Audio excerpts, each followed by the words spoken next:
I think even more than us thinking about it, it's lead nurturing. It's really people nurturing, right? We're trying to get more people into our brand, more people interested in our product, and help more people solve those problems that they have. I think a lot of the times when we're thinking about lead nurturing, we forget that there's a human on the other side of the screen. We make it very robotic, very high level, very impersonal. I got a lot of weird lead nurturing emails so far. But I think it's all about making them personal and kind of telling the person on the other side that, hey, we're here, we can help. If you want us to help you, we're here. And here is something in the meantime for you to think about this topic and how you can solve this problem that you have. So to me, it's all about delivering the right content at the right time to the right people and making that in a very human way.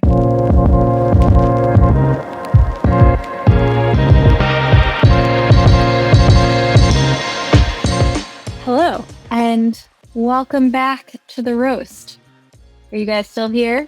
Let me know in the chat. I think we still got a lot of people live, ready for our next session on lead nurturing. Hey, Vince. Hey, Emily. Hey, Julia. Hey, Amanda. Okay, that's as many as I can do at once. This is awesome. All right, so this is actually our first session where we are roasting actual emails. So I'm super excited about the experts we have today. I've known a couple of them for a while and have just admired their opinions on emails. So we really did get a bunch of the best people in B2B email together today, and some came highly recommended from some of our other experts. And then this panel is brought to you by Reach Desk, who hopefully a bunch of you just got a nice little coffee from them. So I'm very excited. A couple of housekeeping things if you're just joining us. If you want to throw your Q&A, any questions you have in that little tab right above at the top of the chat, it says Q&A. We will be able to get to those probably towards the end of the session if we don't get caught up roasting, because that's obviously the best part of the session, right? So now I'm going to do a little intro on our experts today. So excited. All right, cool. We have Samar always. I don't know if I pronounced your last name right, Samar. I'm sorry if I didn't. And then she is the founder of Emails Done Right, which is just an awesome resource that I've learned a ton from. When I was first starting out B2B, she is the person that I learned email from, and her newsletter is just freaking awesome. She has strong opinions. She's going to be spicy today. I gave her permission, so I'm very excited. And then we have Sheri Otto, who's the founder and CEO of Growth Lane. I'm all tongue-tied today. I'm a little nervous, Growth Lane Strategies, another email queen that we have with us today. She also has strong opinions, especially on lead nurturing. So I'm very excited about that. And then to round out our little group of experts, we have Sofia Silva. She's a marketing manager at Reach Desk. So I am so excited. I'm going to bring them on stage now. We're going to kick off with a little panel, a little discussion on lead nurturing. What the hell is it? What do we define it as marketers? And then we'll get into the roast. All right, I'm bringing you guys out now. Hello, my experts. Hey, everyone. So excited. Ooh. Samar, you just got a new subscriber to Email Done Right. I see it in the chat. I love it. Awesome. Also, does anyone have a better setup than Sheri right now? The camera is crisp, the mic is crisp, the chair looks great. I love it. Awesome. Thank you guys, or ladies, so much for joining today. I gave you a little intro, but do you want to just, say a little bit more about yourself in the chat? Samar, you want to go first? Yeah, absolutely. Thank you, Danielle, for inviting me to this roast. I have a thing about picking email fights, which is the entire purpose of the Emails Done Right newsletter. Yes. I have not met an email that I cannot improve. And my something that I joke about is that you could wake me up at 3 a.m. and put me in front of a computer screen and tell me hey, this is an email, improve it. And I will do it with my eyes half open. That is how much I love emails. And if my husband is to be believed, I talk about them in my sleep, but he hasn't given me proof yet. So that's, Samar actually isn't awake. She's sleepwalking through the roast. It's all a dream. Absolutely. Sheri, you want to tell us about yourself? Hi, everyone. Danielle, thanks for having me. And I'm so excited to get into this with you ladies today. Sheri Otto, I came from a background where I worked exclusively in the email channel at HubSpot, actually. And then now leading a company that works with B2B companies that really take content and figure out how to turn that into revenue. So full funnel and email is at the core. And so how do we use messaging, behavioral science, triggers, and understand what it looks like to move contacts from top of funnel to bottom and actually close them? So that's what my company is about. I'm so excited to dig into these emails today. Yay. Great. Sophia, you want to top us off? Yeah, of course. I'm really, really excited to be here. As Danielle said, I'm a marketing manager at Reach Desk. We and me, I think, have a really human to human approach. So I think this is a perfect, session for me to be here roasting with you guys. I'm also a marketer that markets for marketers. So even though I get hundreds of emails, outreaching to me, I also help my team doing the same emails for other marketers. So I feel like I'm on the two sides of the coin here. So yeah, happy to be here and shed some light on my thoughts on all of this as well. Yeah. I'm so excited to have this panel put together for lead nurturing. So let's get into it. We had this in our little panel kind of kickoff call, how do we even define lead nurturing? There's so many different parts of it. How do you define it? What do you think makes a good lead nurture email these days? Yeah. Yeah, go ahead, Sheri. Yeah, I think lead nurturing is about understanding where your contacts lie on the buyer's journey. So you can nurture leads who are cold and bringing them back into your cadence, or you can bring someone in on an onboarding sequence and nurture them through that process or that trial process. So nurturing leads is really important. I feel like it's the middle of the funnel where you get to deepen connections and build relationships with the people who opted into your CRM and your database and elected to be a part of your ecosystem. And I take pride in that. And I think it's important. And I'm so glad we're having this session, Danielle, because it's so important to deepen those connections. Like Sofia said, human to human connections. That's what I think it's about. It's not about broadcasting messages of your own. It's really about understanding your audience and really bringing people to a buying decision at the end. So that's what I think it's about. I'd love to hear what the others think as well. Yep. Okay, me next. So to me, actually, every email is a nurturing email. Every email is an opportunity to connect, to inspire brand loyalty. Yeah.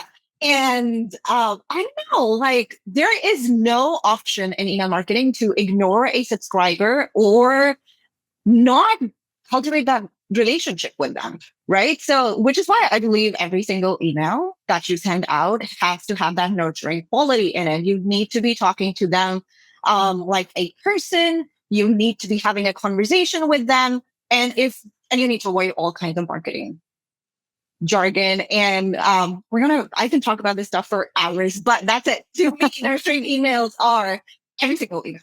Awesome. Yeah. Sophia, what do you think? Yeah, exactly. I think with both things that were said, and I think even more than us thinking about it, it's lead nurturing. It's really people nurturing, right? We're trying to get more people into our brand, more people interested in our product, and help more people solve those problems that they have. And I think a lot of the times when we're thinking about lead nurturing, we forget that there's a human on the other side of the screen. We make it very robotic, very high level, very impersonal. I got a lot of weird lead nurturing emails so far. But I think it's all about making them personal and, kind of telling the person on the other side that, hey, we're here. We can help. If you, want us to help you, we're here. And here is something in the meantime for you to think about this topic and how you can solve this problem that you have. So to me, it's all about delivering the right content at the right time to the right people and making that in a very human way, I would say.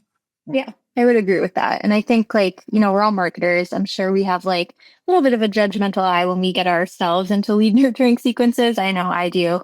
We listen and we judge. And I think it's something that as marketers, we maybe get in our heads a little bit about we have to send emails. We need to do a lead nurture. And I've definitely made a ton of mistakes. So I'm curious, what mistakes do you see most often? What are the kind of common little pitfalls and traps that we fall into when we're thinking I have to go do a lead nurture session? Yeah, maybe I can. Samar, do you want to go? Yeah, go ahead. No. Sofia, go ahead. I think the biggest mistake is thinking about us as a brand first and not the person that's going to receive that email first. I see a lot of emails where it's like, we can do this. We have this content. We just, built this resource. We're going to be here. What about the other person? Like a lot of the times you're going to read those emails and be like, yes, but why should I care about this? So I think it's the fact that you need to put the person first and then, okay, you as someone in this role, in this type of company, in this type of team might have problems like this and this and that. And that's something that we can help by doing this and that, but always leading with the person first. And I think another pitfall, and I think this is a very hot topic as well, is to do with AI. I know we're all about scaling AI and, using AI to the best advantage, but sometimes we're being a lot robotic and forgetting about the human part. So I would say have AI as almost like your assistant, but not as the person doing the talking. Leave that to the actual human, I would say. But yeah, just two of the big mistakes I see, people doing. Yeah. So to build on what Sofia said, one of the biggest pitfalls I see B2B SaaS companies make is treating email like a marketing tool rather than a communications tool. I mean, at the heart of it, email is a mode of communication. And it is a privilege to be given permission to email people, which in this crazy hyper-connected world is still somebody's very private corner of the internet. And so we got to treat it with respect and we have to treat it like a conversation. But a lot of B2B SaaS companies do not do that. No. I love the piece about respect. That's so true. Because we're so focused on like our own goals, I feel like. Where it's like, oh, I got to get clicks through to this email. And it's like, why should someone click on it?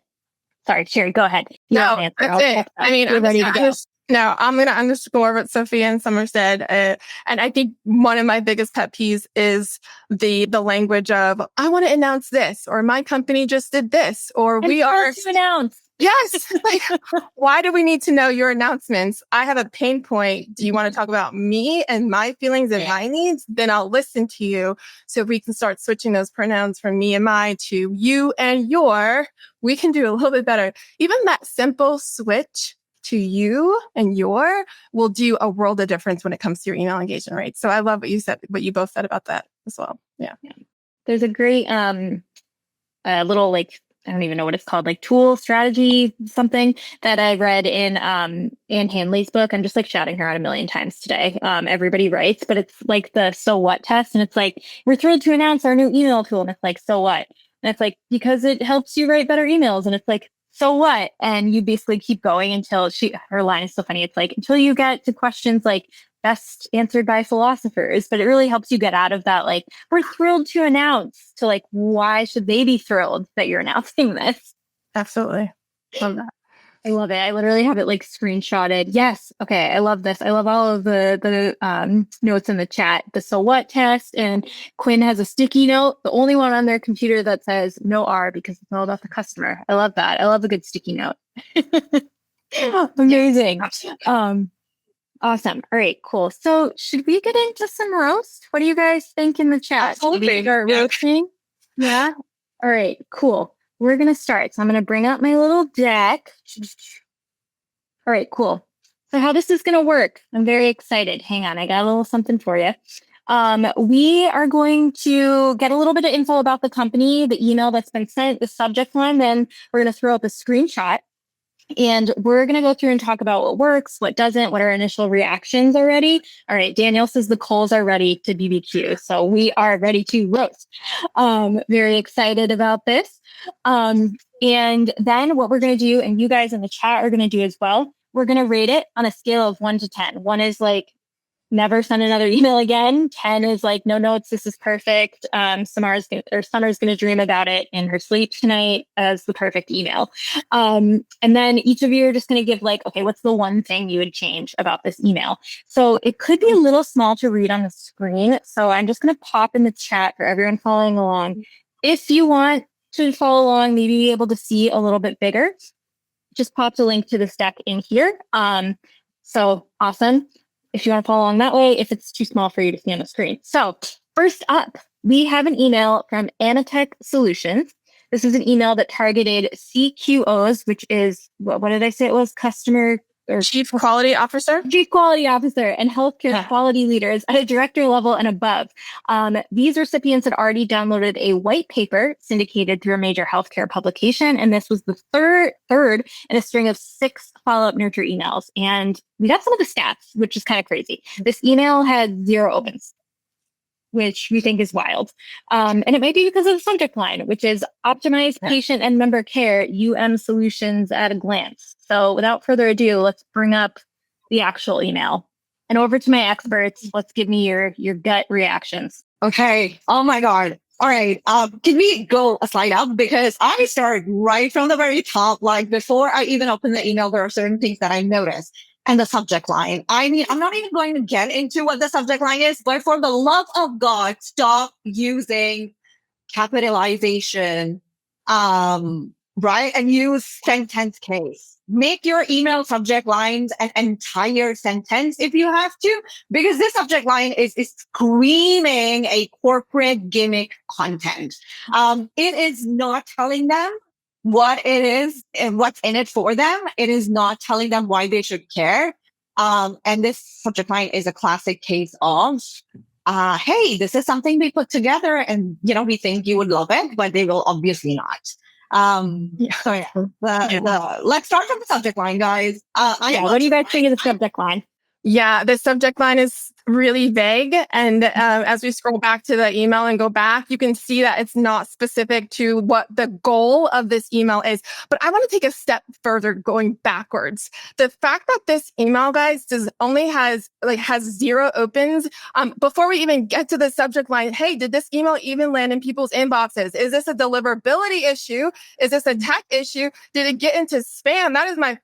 That's the first thing that's going off. Is this a tech issue? Because 0 opens is a major problem in any B2B business, and all hands on deck needs to figure out what happened, why no one is opening this email. So that's what I would say. But I love the casing, and then we can get into some of the specifics here. Sophia, what do you think? No, I mean, as soon as I saw 0 open rates, alarm bells started ringing, right? Either if it's not a tech stack issue, if it's not a deliverability issue, please fix that subject line, because if you didn't get any opens, it's on the subject line. It's the first part you need to fix. So again, even before going into the actual body of the email and everything else that is wrong with this email, fix the subject line. I just saw something that could explain the 0 open rate. They are sending, they said it is a series of 6 emails sent across 3 months, which means you're sending 1 email every 2 weeks. That is not a nurture sequence. That is a we're popping up to annoy you sequence. You are not staying on top of mind. You are that little annoying B2B SaaS company that only wants something from them and pops up every now and then to clutter their inbox. So at the very least, if it's a specific nurture sequence and it's an automation, you need to be sending 2 emails a week and wrapping it up in 3 weeks. If you are not engaging them in 3 weeks, move on, do something else. Yeah, for sure. Yeah, there's some gold in this one that I'm feeling like they're not tapping into. So the folks actually just downloaded a document, a white paper, right? But that white paper, that's the action they took. They took a really important action, because white papers are not just a quick read, right? So there might be more in the middle of that funnel. So if they're doing some important action, maybe the subject line can be tagging on and referencing that specific step that they took. And then this infographic, it looks like, is the next step. So it's your perfect companion in that second part of the first sentence, the perfect companion. So I like that it's kind of tagging their action on downloading, but we don't get that in the subject line. And then we see where, which is what we just talked about. Maybe it's instead of saying, we're excited to introduce, that's great that you guys are excited, but this is about the customer. So stop and change to you. Hey, you get access to this infographic, and here's what you can do with it based on your previous action of downloading the white paper. So that's kind of how I would rephrase that. What do you guys think? They need the context added here because that think of a person getting this. I always think you're probably context switching a million times a day. I probably don't remember that I downloaded this a month and a half ago. Yeah, right. Yeah, exactly. That's it. I think leading with that is also a mistake because people will read this and be like, what white paper are they talking about? So I think it should be flipped. It should be, kind of either remembering that they've done that and why they've done that. What is the pain point that they're trying to solve? Remove that little image infographic weird thing on the right because it doesn't make sense to be there. No one can read that. No one will care. If they're wanting people to action and to see that, then remove that. People will see anyway if they're interested. And then just lead with the problem and not with the, hey, you downloaded this. People don't care. They don't remember that they did so. Yeah. All right. I mean, I feel like I keep focusing on everything that happened before this email was sent out. Point being, they've already done, like Sheri said, a big ask. They have downloaded a white paper, and now you're asking them to download something again. If you are kicking off a nurture sequence based off of a big download, like a white paper, your entire nurture sequence needs to be about that white paper. Nobody reads a white paper in full. So a nurture sequence is your opportunity to get that information that was in the white paper out to those subscribers all over again so that they pay attention and make your email copy relevant to them. Hey, here's why you should care about this bit of information that was in the white paper, right? And so from a copy perspective, we've already covered that it's, using where, the dreaded R, but also it's a well-organized email. If you just look at the email, right? There's plenty of white space. You're using bullet points, although my pet peeve with bullet points is it needs to be 3 or 5, unless you are listing stuff, right? So that's a minor gripe in the grand scheme of things. But enhance patient member safety and quality. Why should they care? What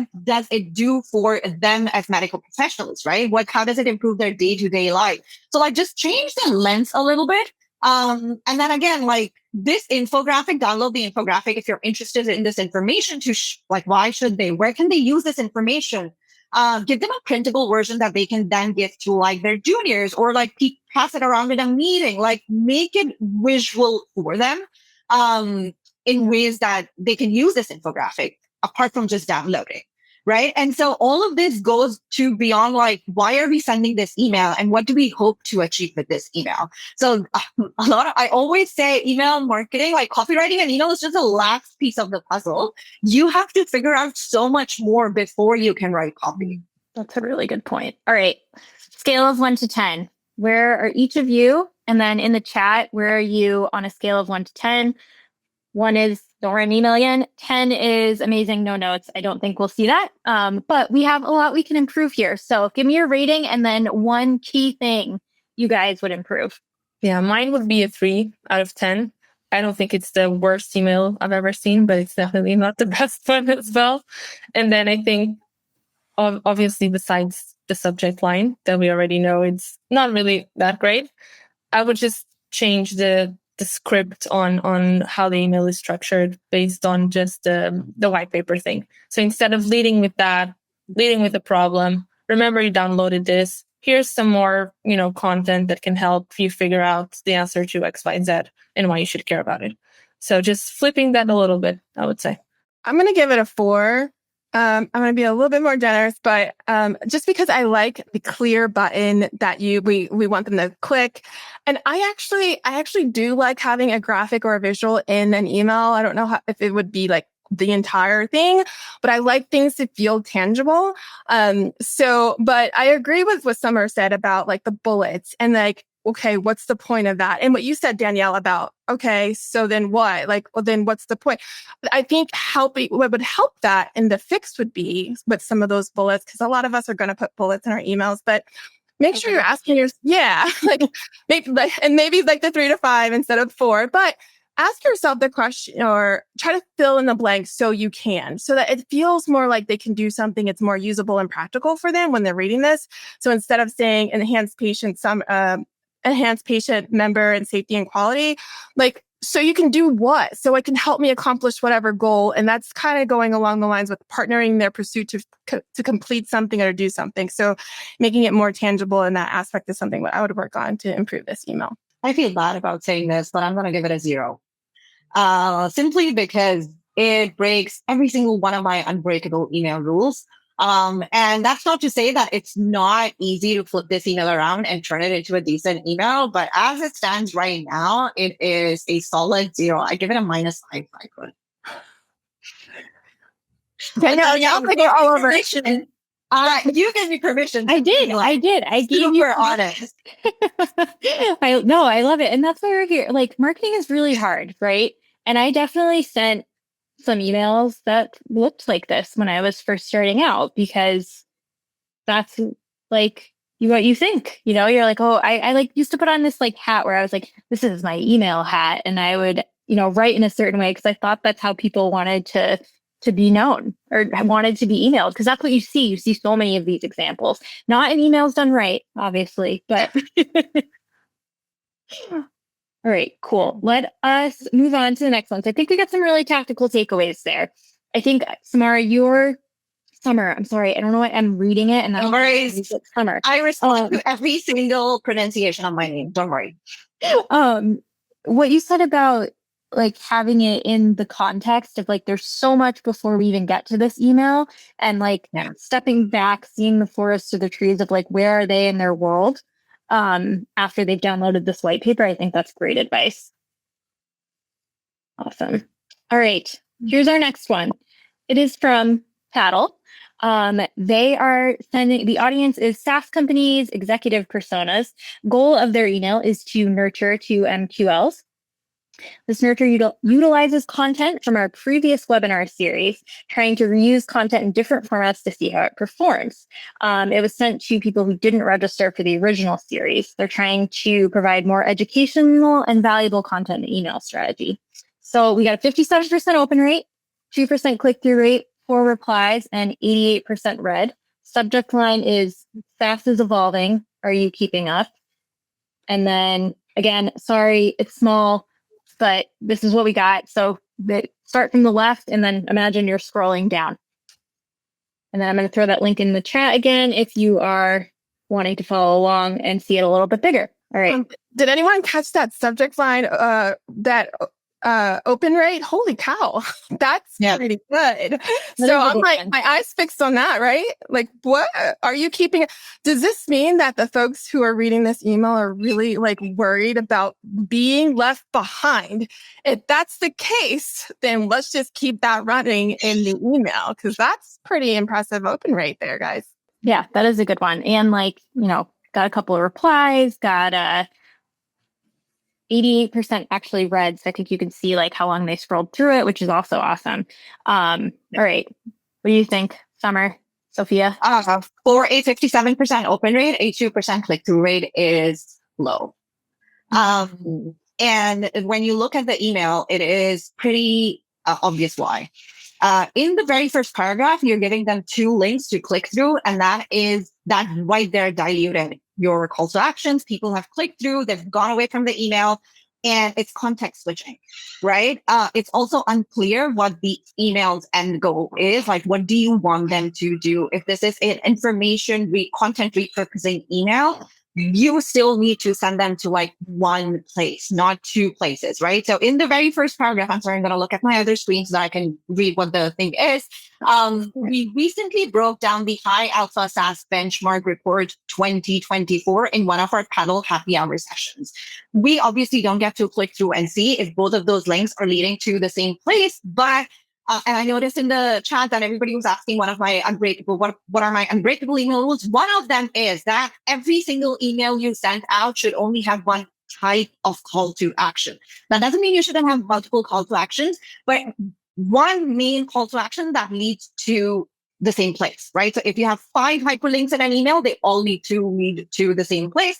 Unless, of course, the purpose of your email is to highlight like 5 events. And you have like these monthly webinars going out, and you send out a single email that says, hey, here are the 5 webinars that we'll be holding. Sign up for whatever is interested you. This obviously is not that email. So that's one. I'm not gonna stop now and like ask Sophia if she thinks I'm on the right track. Let's go. Let's go. Go on. Yeah, all good. Do you have more comments, or do you want me to go? I also have some thoughts on this one. Go ahead. No, I'm done for the top half part of the email. Okay. Yeah, I mean, the 88% kind of scroll rate or read rate was kind of wow for me, because I do think this email is really long. I think on one side, when I was reading this email, it almost felt like it was a little bit repetitive, because it's almost like those 3 bullet points are then repeated in a little bit more length after. So I would just choose to do one thing or the other and not just repeat kind of things in more depth. And then I think the information could have been better visually organized, so it's not text, giant image again. And then I obviously agree with the 2 CTAs. I think if the team at Paddle wanted to send people to the 2 resources, they could, for example, have created a hub type landing page where the 2 resources live, and then send people to that landing page and to consume the content if they prefer in writing or actual, reading the webinar on that same landing page with that unique CTA. Because I think having 2 kind of dilutes what they're trying to achieve here. Yeah, those are my thoughts on this one. Someone also had a great note in the chat that this is Paddle and they have an awesome brand that's built a lot of trust, and like people know them for their content. So that's probably why the open rate was so high, because they've built up that trust. I don't have a problem with the length here. I like a longer email because I'm a scanner and I like to look and find if there's something in there for me, and then I'll probably like read a little bit more. I think it's more, I would want more like context around what I was missing and how it applies to, like, yeah, we recently broke down high alpha SaaS benchmarks report in 2024. Trends are eye-opening. Like, I get trying to break it down, but to me, like, if I'm reading the headlines, which is what I'm going to first look at, I want them to tell a story to get me interested in. So that's more my problem than the length. And then I think we also have Rebecca in the chat too, which is awesome. And she said it was sent to a couple thousand people, which is great. Mm-hmm. Thank you, Rebecca. Yeah. Thank you for sending this. You're so brave. Yeah. I hope this is helpful. I will say there's more. This is a pretty easy to read email. Look at the white space. Look at the sentence structure, right? The only thing, I would remove those screens because I don't think they're adding to the email. Sorry, the images.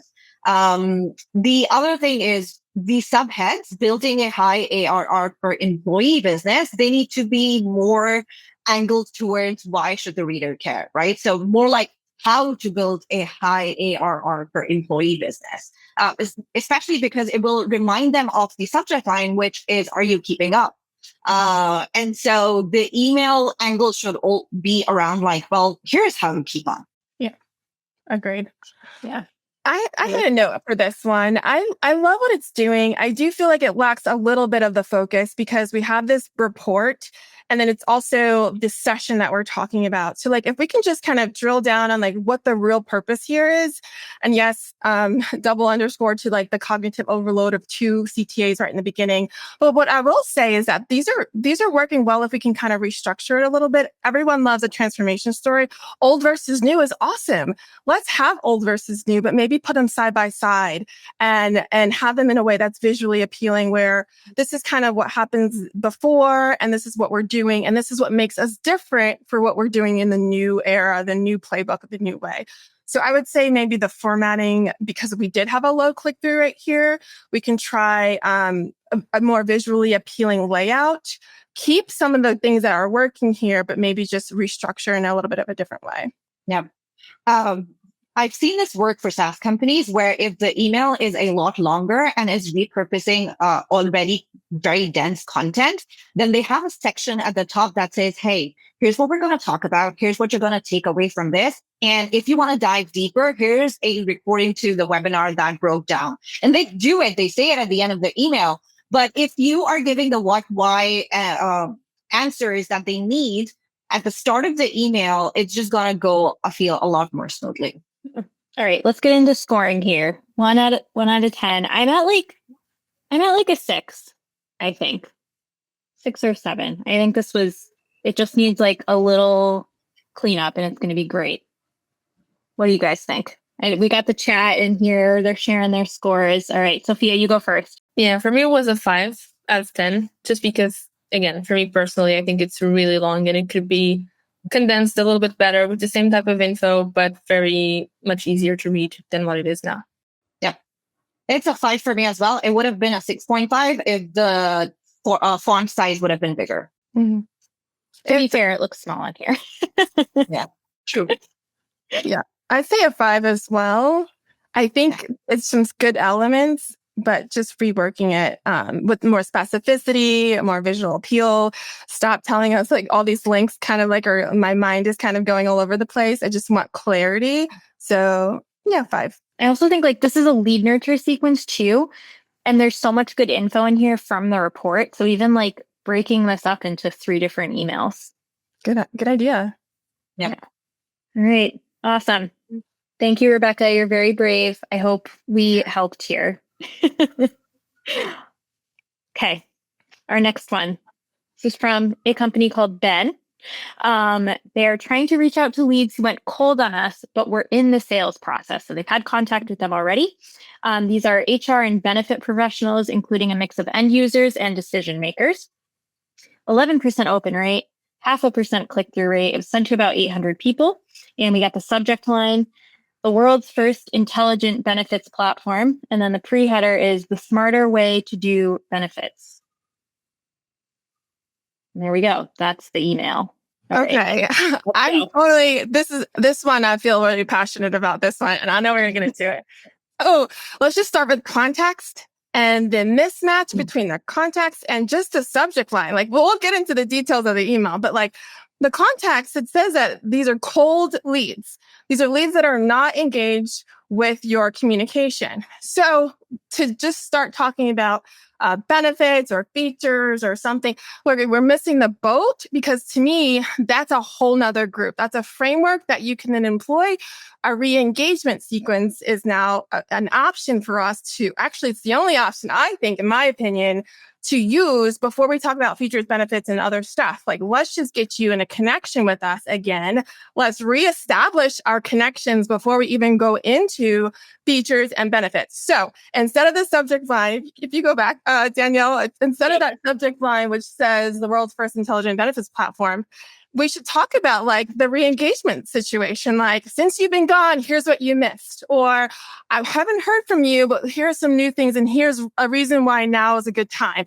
Something like that is for the re-engagement. And something like that is what the playbook that we all should have in our B2B companies, because we all know that our lead list decays over time and leads go cold. We need to use our playbook for re-engagement.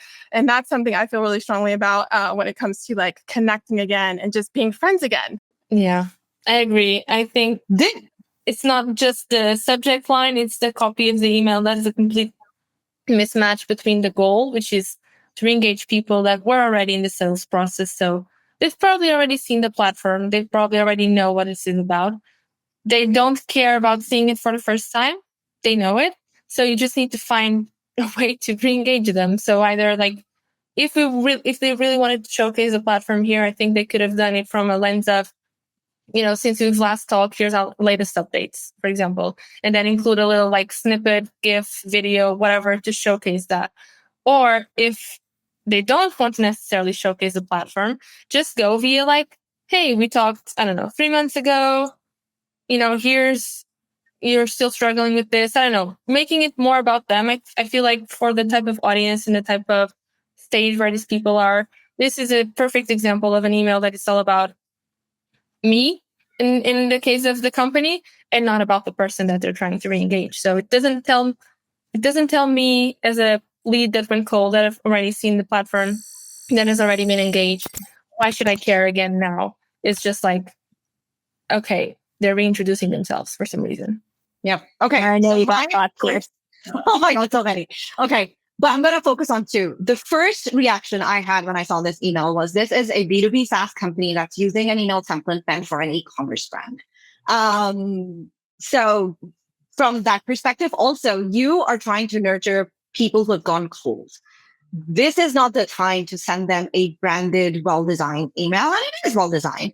This is the time to send them a text-only email, which should not be more than like 80 to 100 words. And it should be from somebody big at your company. And that's just asking like, hey, like we talked about, and then, nothing happened. And like, what's going on? We'd love to know more. What were your hesitations? And if you could hop on a call, we would be grateful. Right?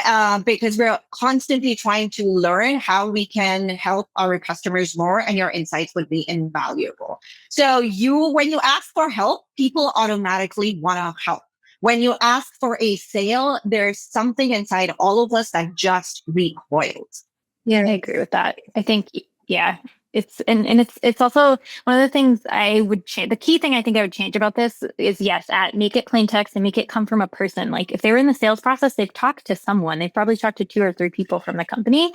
Have it be someone that they've interacted with before, not just like kind of that faceless reply at kind of thing. Mm-hmm. Yeah, we actually do some sort of re-engagements like this on our side at Reach Desk. So we recently ran a campaign, like a nurture campaign with conversational email. So we used AI for this, even though we really personalized it, coming from our sales leader to people that had interacted with us and claimed the gift in the past.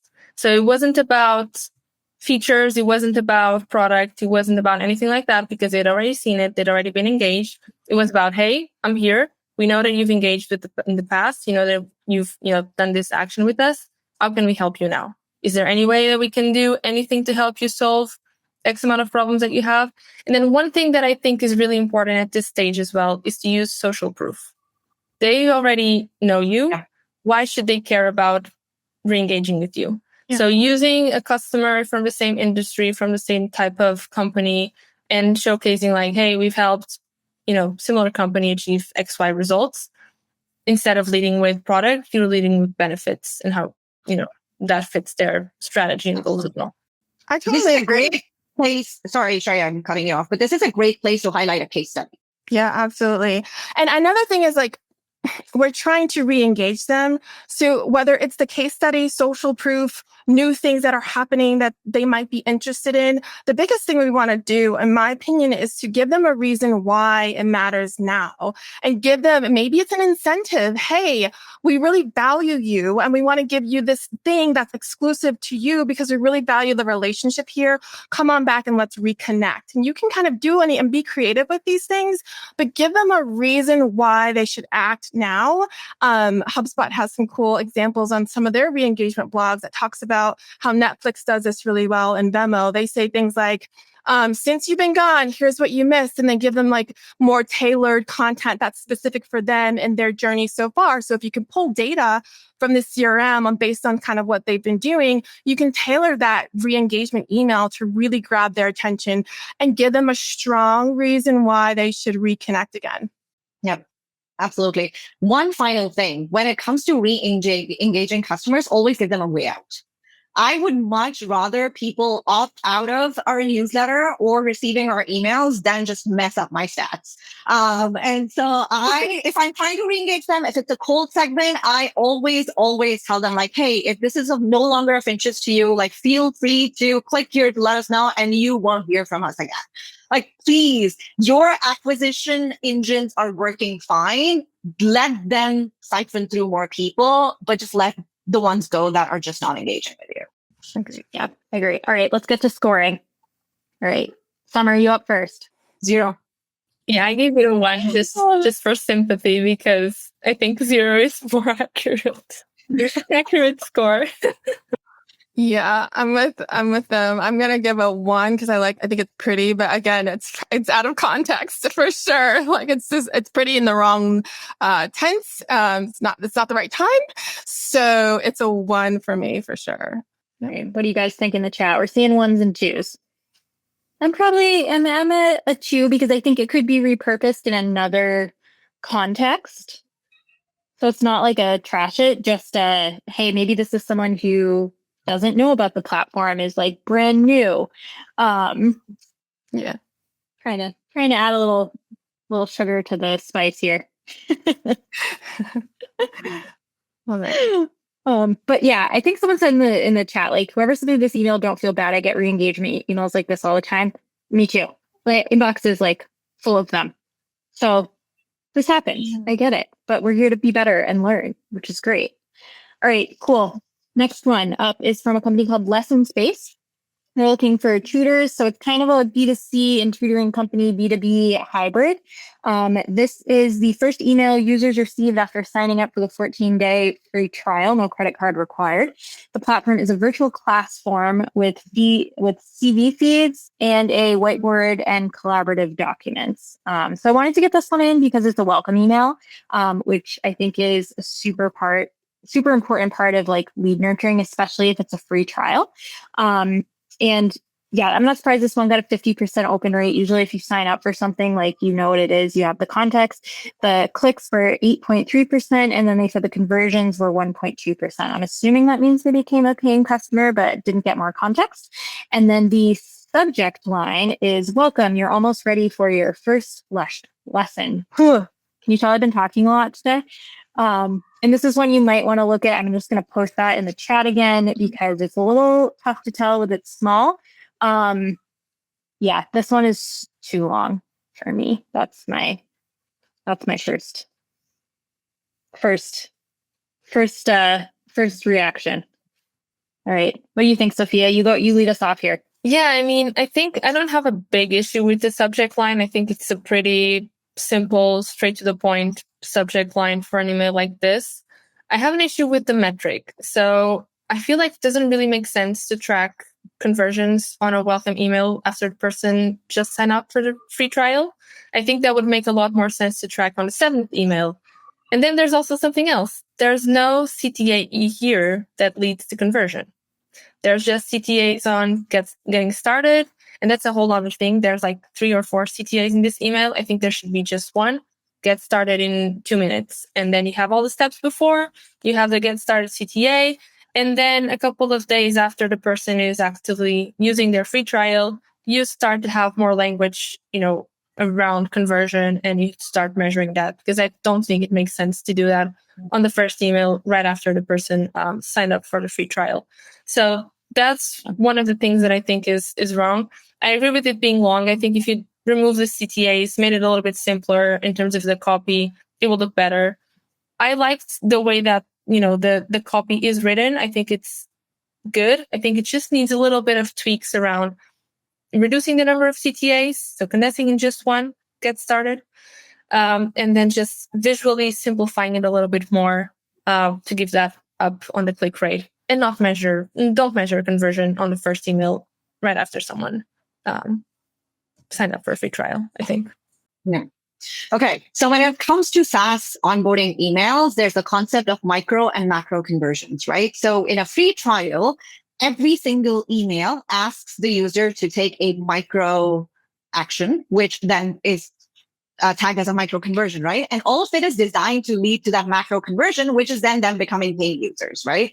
So the first email, and my 3 rules of emails are: write to one person, reader, have one core message, and then one type of call to action, right? And so there's a mismatch between who the reader is in the subject line and the content of the email. The subject line is, you're almost ready for your first lesson. That feels like they're speaking to a student who's about to attend their first class. But this email is geared towards people who'll be teaching classes, right? And so maybe more like, well, you're, get ready to host your first class, or something like that. The second thing is, I feel like we're beyond the demo space. So I just slash that. They've already signed up. The demo should absolutely be part of your in-app onboarding, but it has no space in your email. So the first 1/3 of the email gets cut off immediately, right? And then you have to decide as a SaaS company, what is that first micro conversion that we want that will get our user to, I hate saying this word, but the aha moment, right? So like, what is it? Look into your research, do your customer research, and then figure it out. Is it setting up a space? And I think that's what they call their classrooms. And if it is, then just focus on all of that, highlight how easy it is, figure out, mention how fast they could be set up. and things like that. And then just like keep it hyper focused, remove the tips, and then take it from there. So create your first space should be it, should be the email.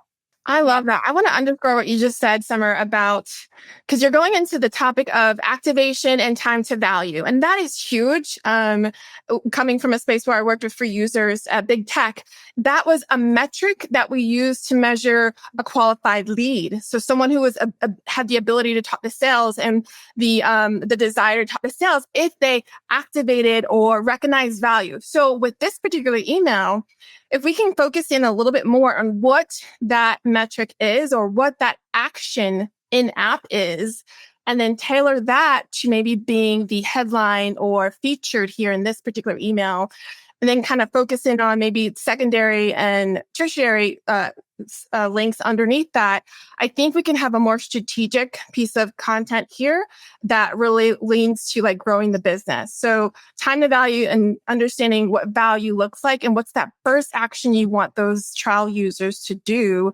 really separate that out and maybe put that prominent in this particular email, and then kind of cut down on a lot of the copy that's here that might not be really thrusting towards your primary goals. Yeah, I think someone said in the chat, this is really 4 emails, and I think that sums it up for me. I'm at like a 6. I think it's a lot. I think you could get a lot done by just like deleting 3/4 of it and just having the first step be like create your first space. So that's where I'm at. What do you got, you guys? Everyone in the chat, give us your scores. All right. This email is an entire onboarding sequence smooshed into one email. Yeah. It feels that way, right? But to somebody who is like hyper engaged with this, I mean, they could make use of it and be set up in like maybe an hour, but like mention it in the email somewhere, right? And I always like, these are very small things to do, but when I work with SaaS companies and they tell me like, hey, sometimes our, customers or users just want to get done everything in one go. A, enough onboarding. B, have a PS that says, you know what? Here's a link that walks you through from A to B, and you can be set up in 30 minutes or less. And so for the hyper engaged who just wants to be done in one sitting, that will jump out. For everybody else, you have this hyper-focused email and then like a de-optimized CTA that tells them like, if you are like us and you want to get done everything in one go, here's a walkthrough. Yeah, I think the structure would even look better on like a checklist type visual. It's like instead of having all those little details, you'd have a little checklist visual with the 3 steps, and then get started. You would send them to like a product tour or something like that on the actual platform. And then you just follow up, like, how's it going? Here's something more, instead of condensing everything into an email. But I think I prefer it to some of the others that we've seen today. So I would say that 6.5, a 7 would be good for this email. I think we just need to slow it down a little bit. Yeah, I'm going to give it a 7. It does everything. Oh my God. Just a single email. I had an error word. Chop it off in different emails, and these kind of emails are winners. Yeah. And actually, I like the design a lot. Like, I like the little lesson space tip. Like, I love that kind of like breakup, and like the branding looks really cool. But yeah, you've basically just written your whole nurture sequence in here. All right. I think we have time to speed do like one more roast, and then I have some prizes to give away from our friends at Reach Desk. And the prizes are obviously super important. So let's get into one more. I didn't get a subject line for this one. I emailed them. I asked for it. I checked my inbox this morning, but wanted to put it in there. Hold on. And all right, cool. So here's what we got. Ross Video. It is a 51-year-old broadcast and live production company. This is a trust email nurture that goes into nearly every contact in our CRM in an effort to cement our brand as the most trusted in the industry. And this is 1 out of 6 and growing emails that support that. There's a lot of numbers here. 31%. I think that's open rate. 1.5% click-through rate. Yeah. 0.1 spam reports, or 0.01. And then there was no subject. There was a subject line. I just don't know what it was. He didn't submit it. When he submitted it, I followed up to ask, but I didn't get it. But I did want to share this one because I thought it was interesting. You guys go ahead. I'm having a hard time. Is that a button at the bottom or what? Because if that is, number one, why are we burying the button below the fold? Number two, it doesn't look like a button. It actually looks like it's blending in with the footer. So if you want people to click in your email, I would say try to make it clickable and easy to find. So that's the first thing that like jumps out at me is like, is there a place to click? Where is it? Oh, I have to scroll and work for it. So I'm looking at the click-through rates. That's pretty hard to do. Yeah. I'm just having a blast with these comments on the chat. I know that I'm not the audience, like the target audience for this email, but I read this email and I was like, okay. And so the goal on the slide before was like to keep, stay top of mind and help people remind themselves that this company is the leader. But there's nothing in this email that tells me that. It's just a very, almost like a journalistic type of email where it's like, hey, it's a new article here and here's everything that's in that article. And then there's a very small bullet point that says the steps we take to guarantee whatever is in the article. But I know, again, that I'm not the target audience, but I couldn't care less for this email. It doesn't tell me why are you the leader? What are you trying to help me with? What can you actually do for me? Because if they're sending this to, I think they said they're sending this to everyone in their database, right? Everyone in their CRM, yeah. A lot of people might not know what they're doing, and they might be in the CRM for a long time. So if I would get this email or similar email from, a company that I'm a target audience member of, I'd be like, okay, what do you guys want me to do with this information? And I'll probably send it right to the trash. So okay, so I don't hate it as much as Sofia, simply because I've written a ton of content-based emails and it is doing all the classic things right. The only thing is I would remove that image on that hand on the keyboard, like, no. And then I would increase the font size. And this is such a big pet peeve of mine, but please increase the font size. And then instead of saying, read the full article, like change the wording around why it is relevant to them, right? So if this is a company that's a 51-year-old broadcast and live production company, in that industry, they are a big name. So they get to get away with sending emails like this simply because they are one of the industry leaders. They probably have a lot of goodwill. And if they're sending this to everybody and are still getting like a 31% open rate, and what was the unsubscribe rate? It's 2.5. That's extremely healthy, which is an indication of how much they are recognized as industry leaders, right? These are small levers that tell you a lot about a company. And so I want to say just change the angle, make it more conversational, and make the angle of the copy a little bit more about how it affects them. Right, make it more actionable. And if you can do that and not mention that they have, like when they click through, they'll be reading a full article, I think you'll get more clicks. Yeah.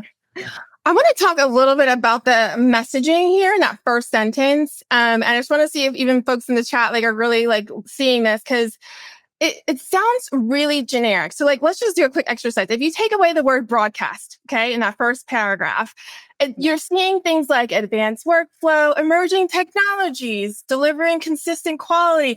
This sounds like it can be placed across any industry or many industries, other companies. This is not specific to the broadcast industry that maybe has some niche language or really tailors the content to something that is more specific. It just feels really flat for me.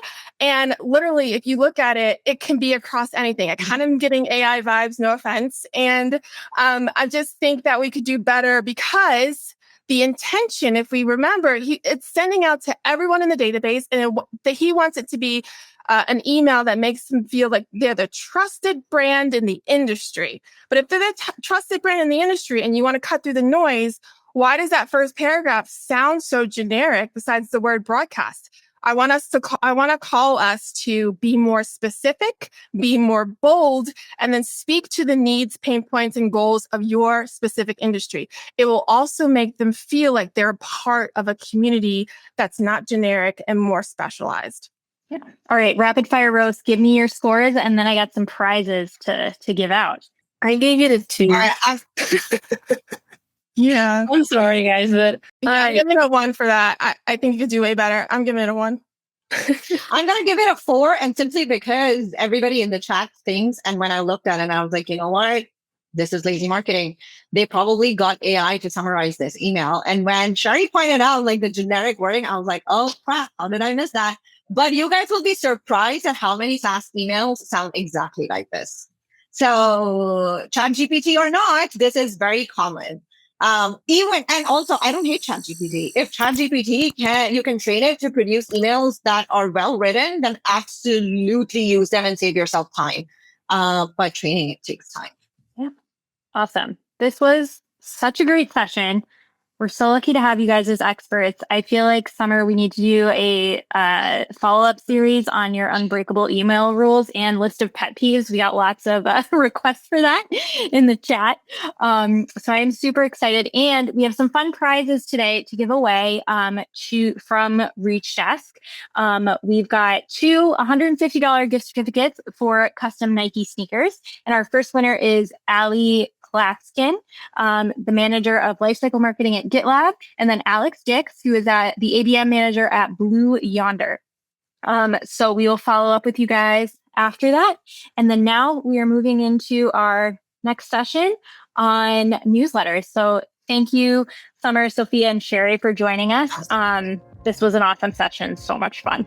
All right, stick around. I'm shifting over to our next session and I'll be right there. All right. Bye.